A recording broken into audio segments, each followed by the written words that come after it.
to some folks. And so we went through the program, we had a program, and at the end, it was epic, Matt Bevin. It was phenomenal. And what he told them today was, in essence, he said, if you're mad, basically, you're mad at the wrong people. We didn't screw this up, but we want to fix it. And he said the easiest thing I could do is just kick the can down the road like everybody else has done. That would be, he said I could coast out the rest of my term, and we could kick the can down the road once again. He said it's not going to fail on my watch, but he said, you know what, I can't do that. And then he named names. He talked about the two people who ran that pension. And he had fired one of them for incompetence, and I guess he sued Matt to try to get his job back. And then the other guy took $50,000 from the pension program to pay for his attorneys.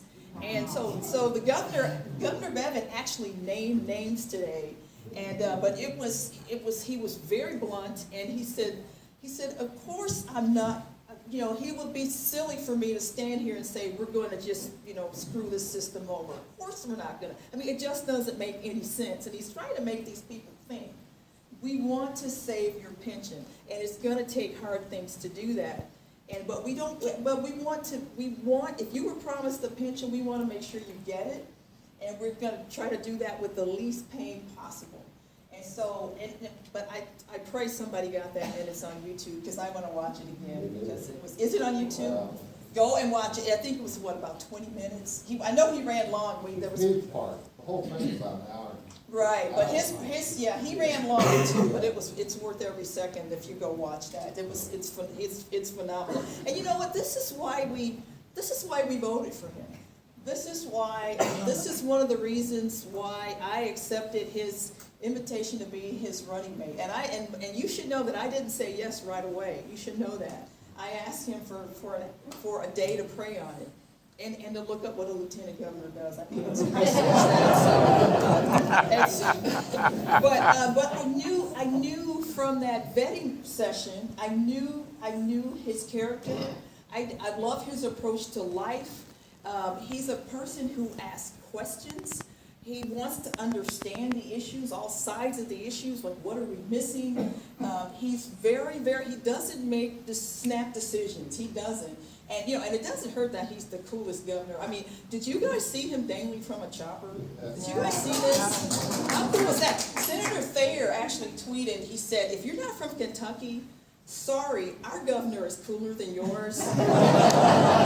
Hashtag sorry, not sorry. I mean, that's what he tweeted. And then because dangling from the chopper wasn't good enough, then he drove the pace car at the, he was bringing in the flag, the green flag, to start the NASCAR race. Then he drives the pace car. So, but just really cool. And that's on top of last year doing a tandem skydive with the Army Golden Knights, which I did too, by the way, which was so cool.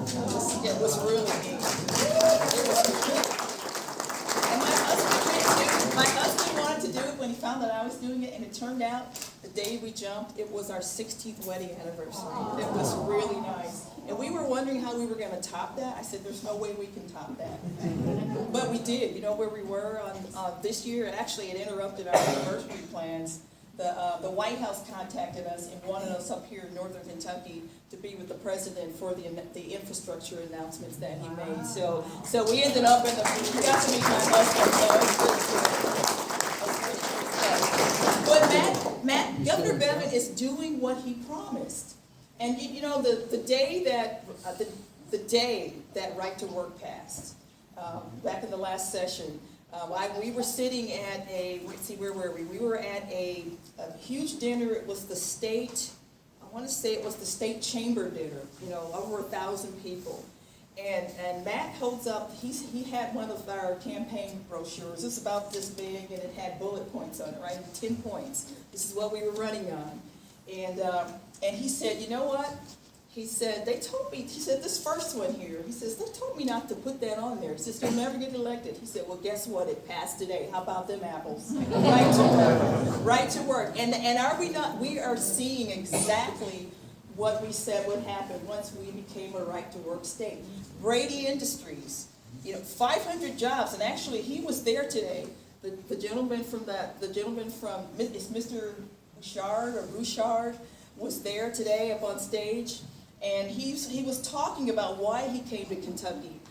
He was talking about, the people here, the family atmosphere here, the workforce that's here, especially in Eastern Kentucky, and they're starting with 500 jobs, but eventually they're going to get to 3,000 jobs, and it's phenomenal. It's truly phenomenal. But he has said that he was prepared to go somewhere else if the governor didn't sign the right to work legislation. He was prepared to walk and go to his number 2 choice, but he really wanted to come here. And so we got right to work done, but Matt said, we got that done, so we got that done. And how phenomenal was it that in the first week of this last session, when normally nothing gets passed. Normally they come in and they gavel in and, they figure out where the new guys figure out where the bathrooms are and figure out what they're doing, and then they recess for a few weeks and then they come back and nothing gets passed. And so in that first week, 7 key bills, including protecting the unborn, preventing abortions over 20 weeks. Just amazing.